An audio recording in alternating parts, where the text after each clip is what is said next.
It's the Locked On Flyers podcast for Wednesday, March 12th. Your daily dose of Flyers news, analysis, and high quality content that thought the Flyers had a really terrible start, a terrible finish, but there was some good stuff in the middle. Yeah, it was a weird game.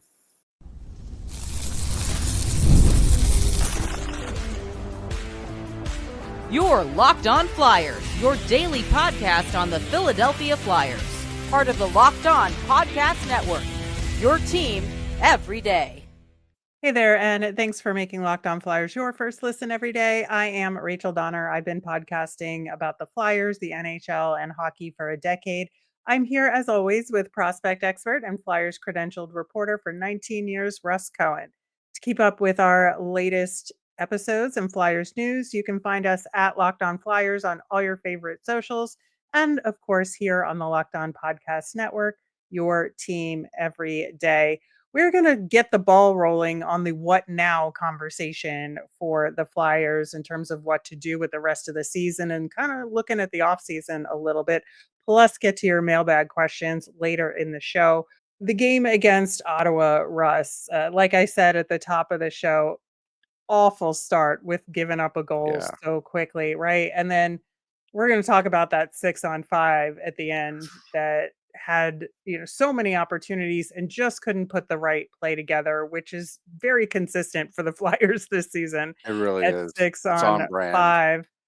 Yeah, but there was some highlights in the middle there to a certain degree. I think like we said, we thought there should be more of a rotation in terms of who sits on the blue line to get Andre in. They sat Zamula. That was a good call, right? Just Yeah. mix it up a little bit. It's nothing bad about Zamula. You just gotta rotate through here. hmm And Torts had said earlier in the day that he thought Emil Andre struggled a bit in that first game. Well, of course he would, right? That was obvious. First thing I would like to say is this game was like a double stuff Oreo. Sometimes it's better to Yeah, just scrape out the middle and leave the cookie behind and just eat the cream. exactly, That's the way this game was. exactly, Um, totally.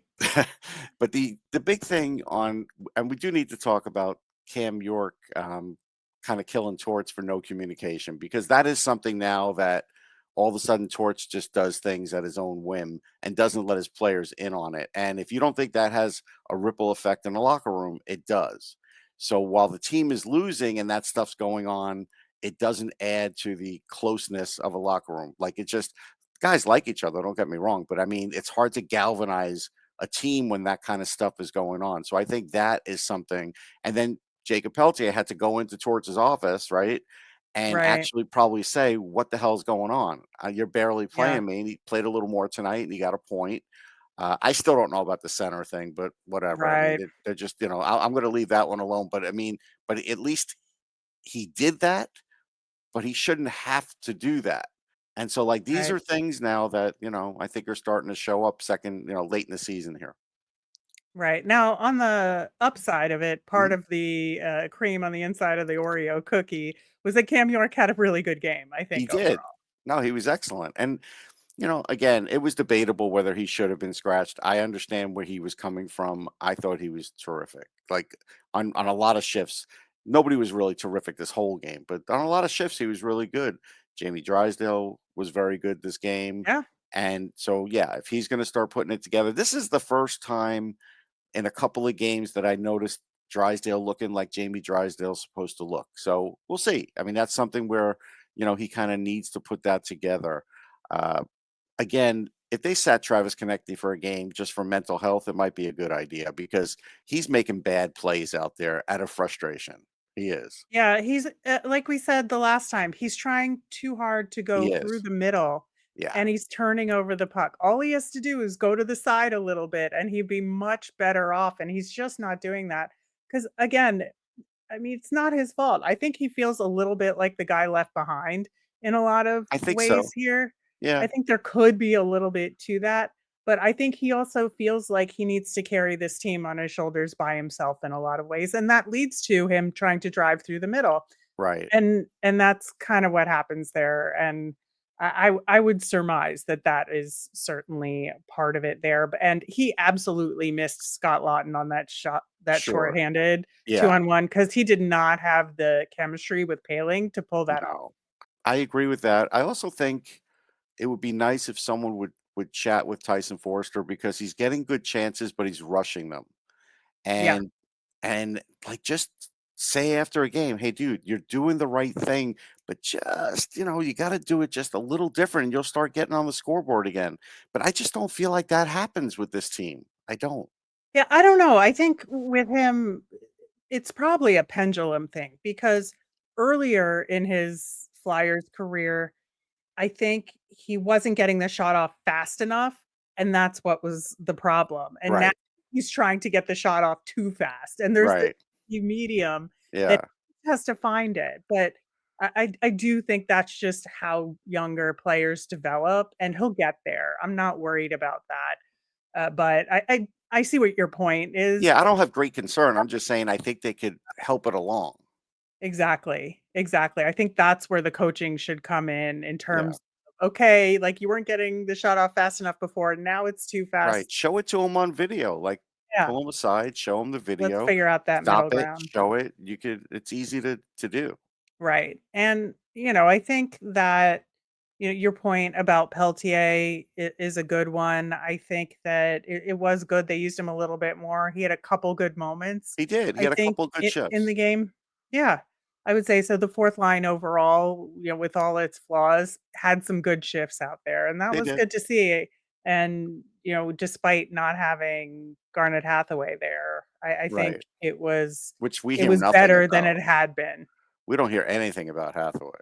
No, what's going on with him? No. Now, I also think Abels is getting more integrated with this He team, and is. I I think mean, he's building chemistry there, and that's helping a lot too. it is helping a lot. Again, he's on a new team, he's back in the NHL, like, he's just starting to kinda get up to speed, I feel. Yeah, I think so. And he got rewarded with another goal He did.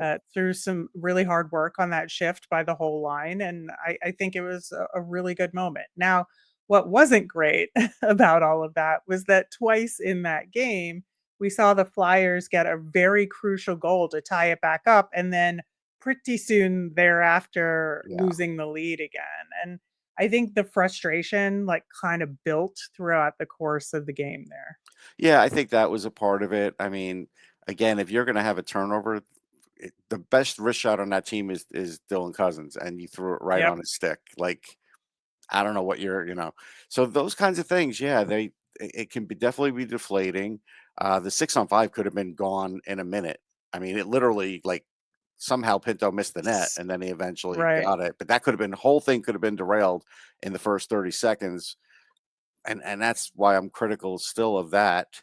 Uh, and questions were asked again for the people that don't think questions were asked about the coaching staff. Kevin Kurse asked today about it, so it's getting asked. It's just we're not going to get any kind of help on that until the end of the season. Could be. Yeah, that 6 on 5, once again, very frustrating. Good to see Emil Andre out there. Maybe use him on the power play. Yeah, as far as the 6-on-5, if you're using Andre on the 6-on-5, use him on the power play. He's really a terrific passer. And no offense to Risto. I mean, he passes okay on the power play, but he's no threat to shoot. Andre's at least a threat to shoot and is a little crisper, faster passer. Like, if I think we all can see that, but okay. Yeah, and Fedotov was a little extra flaily, I would say, in this Yes. game. He needs to rein that in just a little bit, play more like he did in the previous game. It just seems like between both goalies, they can't make that big save. They just can't do it to kind of rally their Yeah, team. And yeah. Fedotov couldn't do it either. And who is it?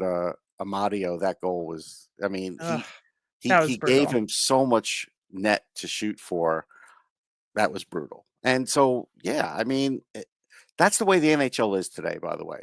Uh, it's not about, hey, that goal's not on me or this goal's on you. You could play that game all day long with all goalies, but there were just some times where a goalie has to make a save.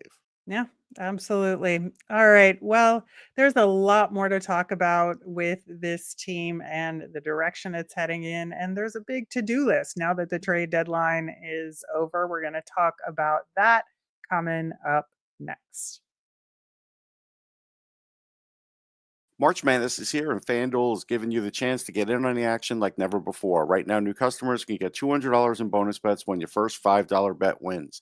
That's 200 extra bucks to use on everything from buzzer beaters to Cinderella stories, and even who's cutting down the nets. With tournament games happening almost every day, there's always something exciting to bet on. I would bet on University of Houston, my alma mater.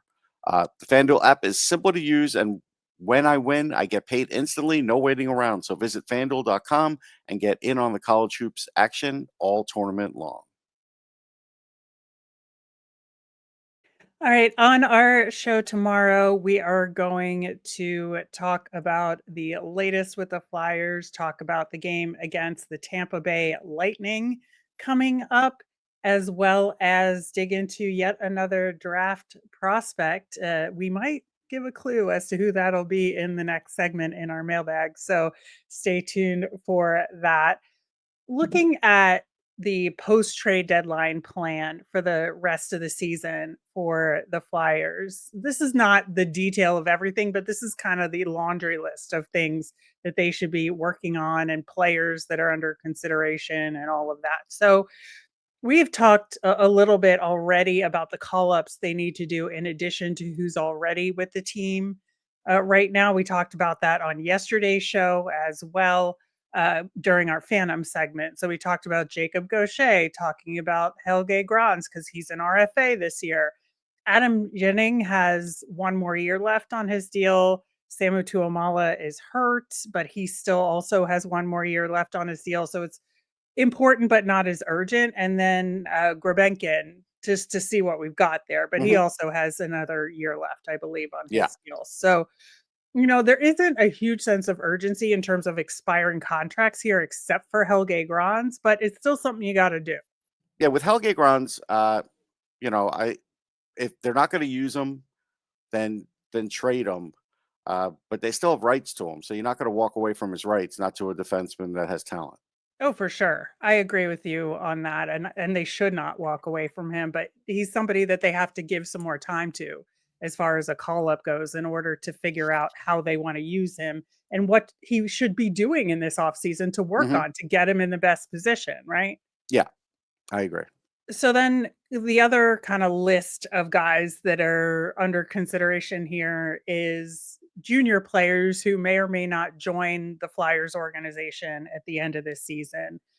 So of course we have Oliver Bonk and Denver Barkey of the London Knights. They're going to have an extended season in the playoffs with London. So it's not a rush, and the timing may not work out here. But those are definitely guys that you have to think about. At least Bonk, if he's going to come over to the Phantoms at some point. Yeah, it's probably next year because if they get to the Mem Cup, they're not going to ask him to do. Right. Even if Lehigh Valley was going into the Calder Cup, which they won't, but even if they were, they probably wouldn't ask Right. that of him. That's what I think too. Now, Jet Luchenko, on the other hand, obviously has already spent time with the Flyers. Hmm. Guelph is in last place now, but depending on if the Flyers are going to recommend that he get traded to a more contending OHL team in the offseason, it may make sense to just leave him in the OHL and not bring him in at the end of the season here, unless they've just decided, well, he's going to be in the Flyers organization now. And that's a decision they have to make. Yeah, unfortunately, I think that's the decision that they're going to make. I would agree with you and try and do the latter. And then if you still want to give him a few games at the beginning of the year before sending him out, that's fine. But I wouldn't just give him a job. I don't Right. think he's quite ready for it.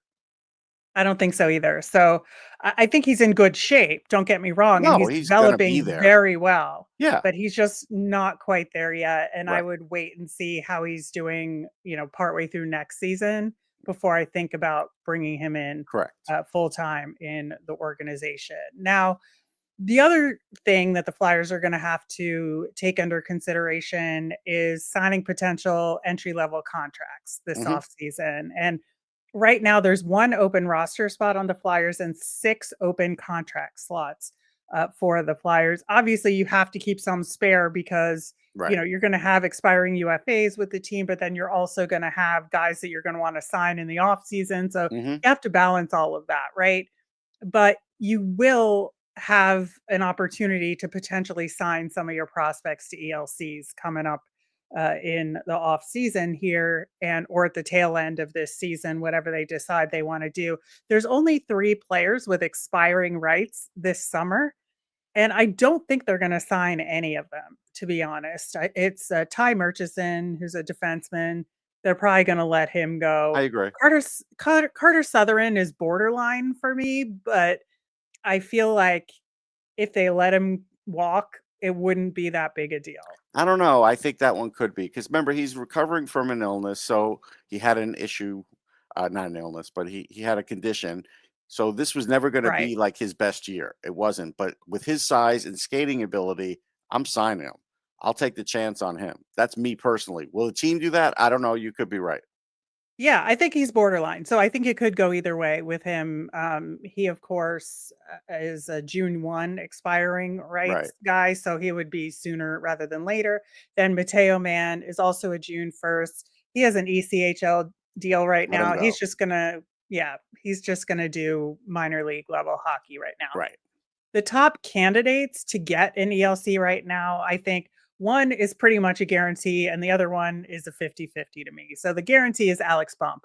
The team Right. has talked about him Yeah. at No, he's length. getting it.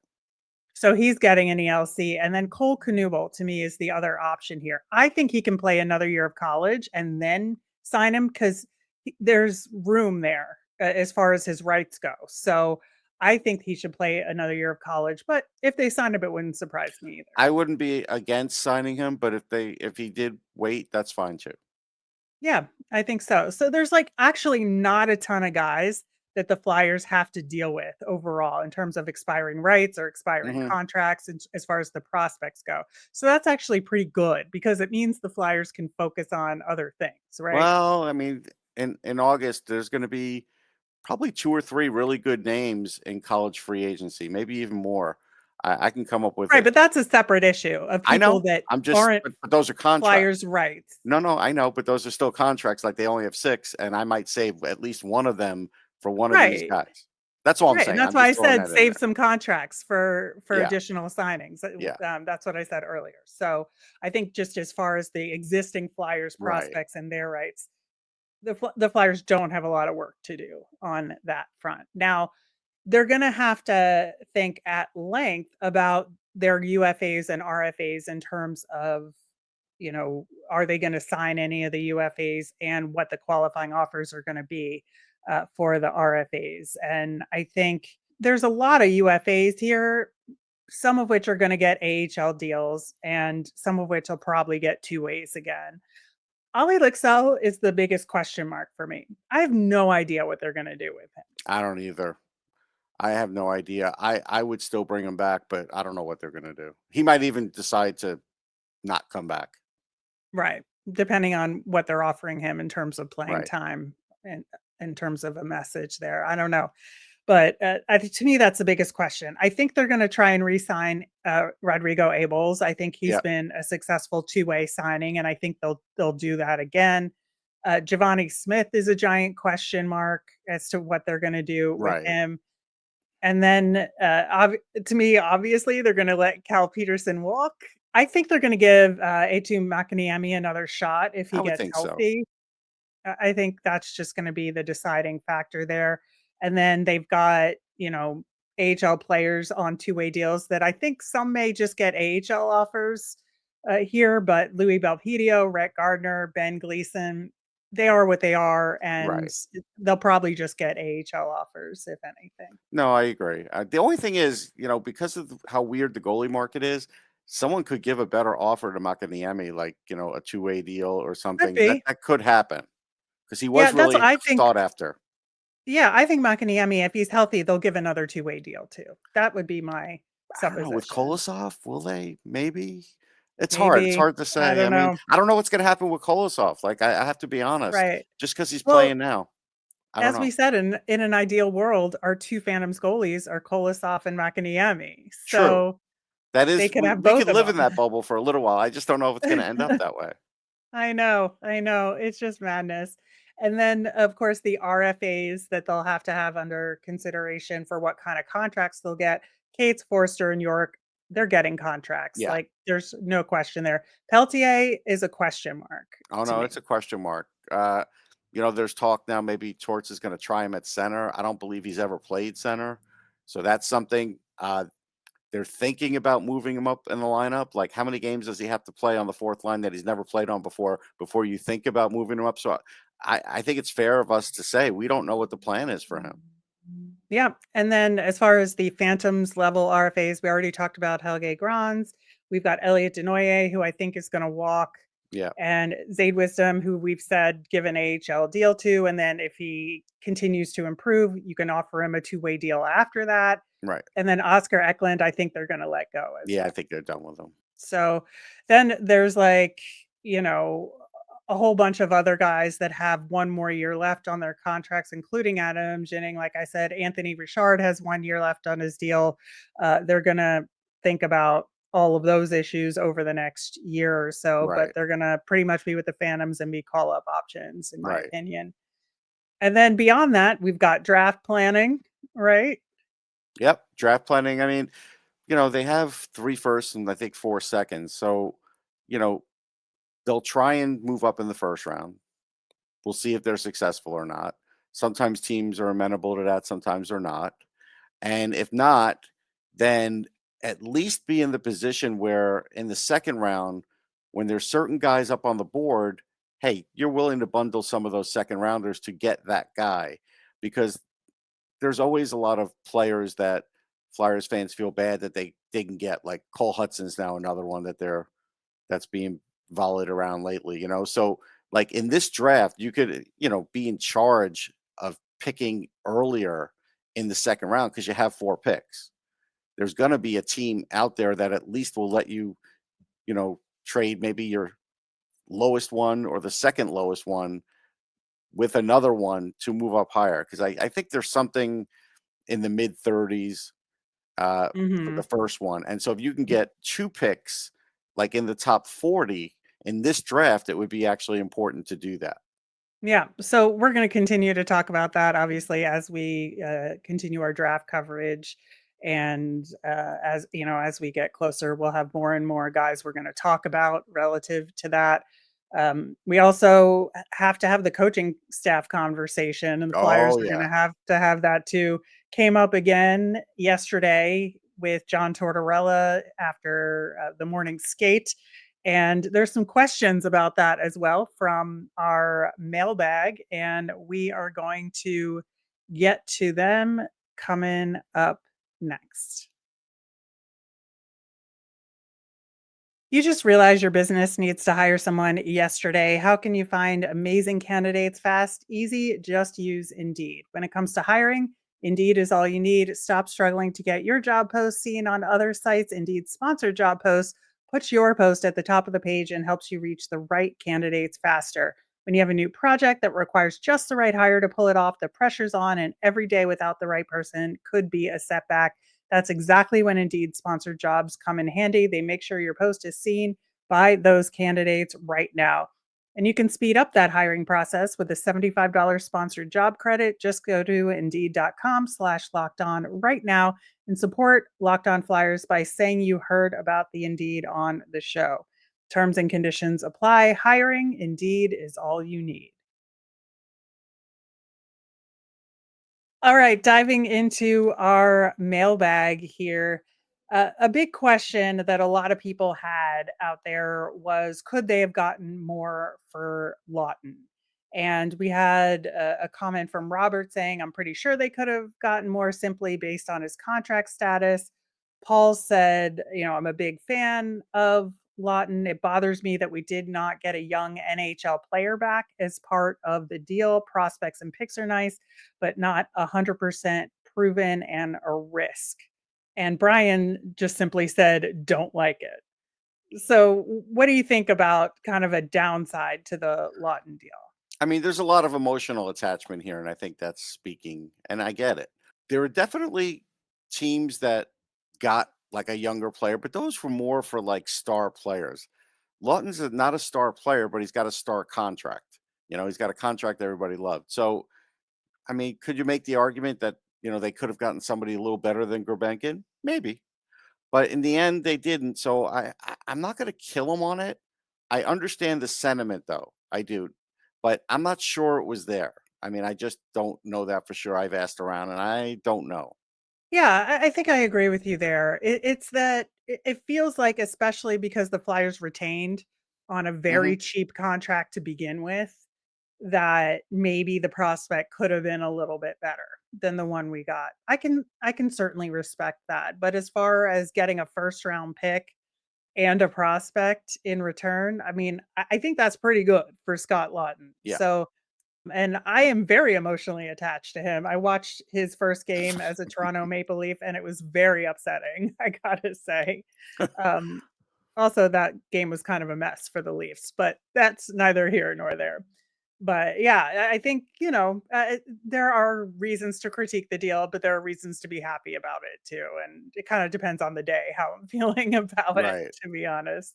We got a question from Will on Kuzmenko saying, why did they want Kuzmenko in the first place? So they traded Frost and Farabee for a second and third, freed up the cap space.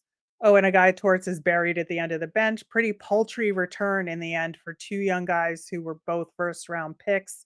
You're being too kind in assessing the deadline results here. I don't think we thought that that was a great return. I don't think we ever said it was a great return, to be honest. I didn't feel that way. I just was on Sirius Radio saying that I thought Calgary did well by getting Frost and Farabee for the future. So I would look at it like this.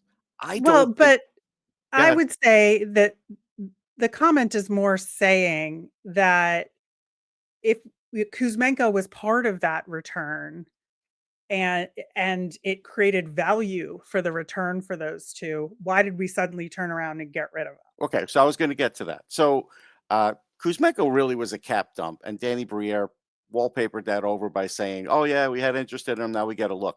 He was just being nice. That really wasn't the deal here. The deal was he was a cap dump because you saw his salary, and then they had to retain him again, retain salary again to get a third round pick. Peltier is the guy that they were like, okay, yeah, well, maybe there's something there. Was this a great return? No, it was not a great return. It never was a great return. I think that's fair, and I think that you're right, that it is a little bit of a confusing deal in the It is. end. That it freed up cap space for the Flyers. That was the other part of it. Yes. Yeah, and that was the biggest accomplishment of Yeah. that deal, and I think that maybe they thought that Farabee had done what he could do with the Flyers, and that, there was obvious issues with Farabee and Frost and the coach, and maybe that was just a way to give them a shot somewhere else because it wasn't working out, but it certainly was not the best deal, that is for sure, and it is frustrating when you then turn around and trade one of the guys you got No in question. I return. get that. The Yeah, optics don't especially look great. because he was playing okay, Right. Yeah. Like, Yeah, he the was doing optics were some not good great stuff. on that. Yeah, yeah, I agree there. So, David asks, "I think they should have traded Sealer for another asset. This would have opened up a spot for Andre or Grans so the organization can make further assessment at the NHL level. I hope they give more time to Peltier now that Kuzmenko and Lawton are gone. Please, no more Delorier." We feel the same way you do, like on everything. Uh, Definitely on the Delorier part. Mm. And we talked about possibly trading Sealer, but with John Tortorella as coach, we know that that's not going to happen. So if he's back at coach next year, Sealer is back too. Yeah, it's a tough one. It really is because, and I don't think they necessarily needed to trade Sealer. They just need to sit him. No, but He he would just have needs, value. He would have value at that deadline as a shot blocking guy who could help a playoff team. Like I get what the viewer is saying on that.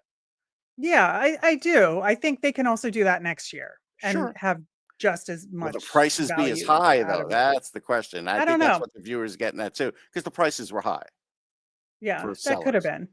Yeah. Could have been. Could have been. Yeah, I mean, I agree that it was a definite possibility. I just think there's also the option to keep him and sit him to open up the space. Sure. I think that would be I mean, he is injured. It wouldn't okay be as bad to well. sit him, as we've talked I about that know. too. That's the thing. He's hurt. So just sit him for a game and put both Andre and Granz in and call it good, right?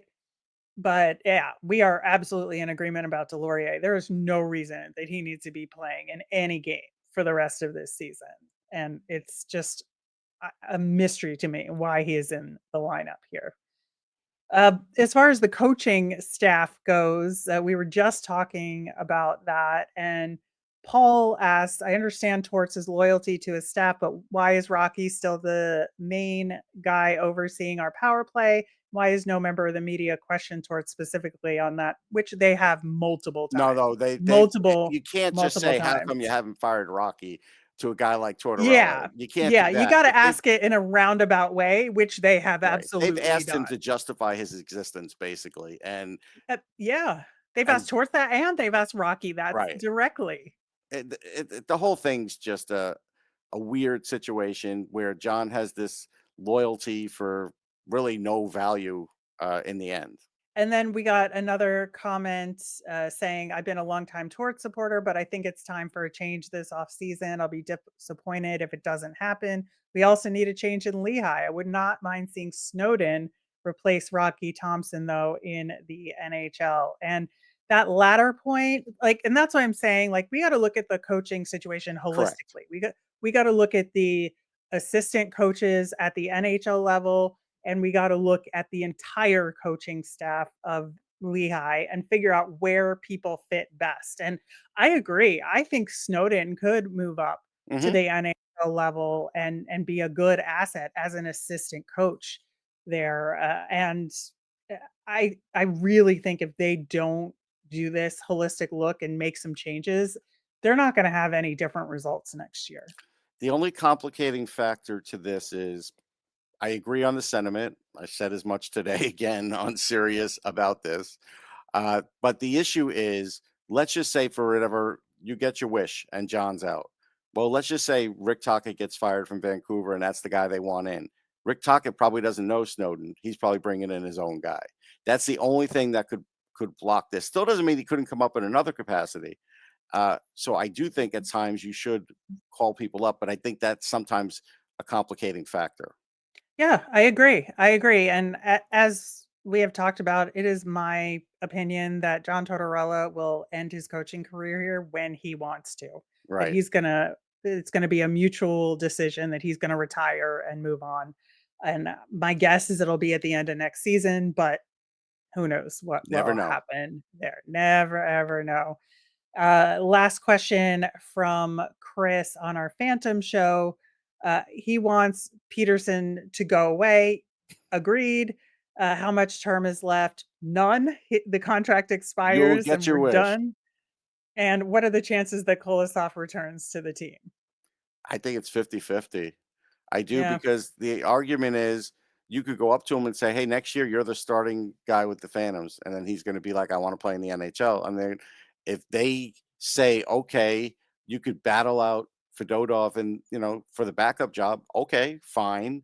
But then after that, what happens? So I don't know if it'll get to that. He might just say, without a guaranteed spot, he might just go somewhere else, and just say, "I'm done with my NHL career right now." I don't know. That's why I think it's 50-50. I don't know what's gonna happen. Yeah, absolutely. It is a total mystery to me what is going to happen there as well. Our frequent commenter, Clobberin Time, also asked about Caleb Denoyer as far as a draft eligible prospect, sibling of Elliot Denoyer. And we absolutely were going to talk about him at some point. So we'll Yeah. move it up in the queue and talk about him coming up on tomorrow's show, as well as our Flyers versus Tampa Bay Lightning preview. As a reminder, we always want to hear from you. So if you've got mailbag questions or Flyers thoughts you want us to talk about on the show, you can let us know on any of our socials at Locked On Flyers. You can email us at lockedonflyers@gmail or comment on our YouTube channel. I'm Rachel. I'm on Blue Sky at R Miriam. That's RMIRIAM. I'm Russ. I'm at Sportsology, same socials, SPORTSOLOGY. Thanks for making Locked On Flyers your first listen today. For your next listen, check out the Locked On NHL podcast, bringing you daily league-wide stories that matter with local coverage you love from Locked On. Find Locked On NHL on YouTube or wherever you listen to podcasts. Have a great day, everyone.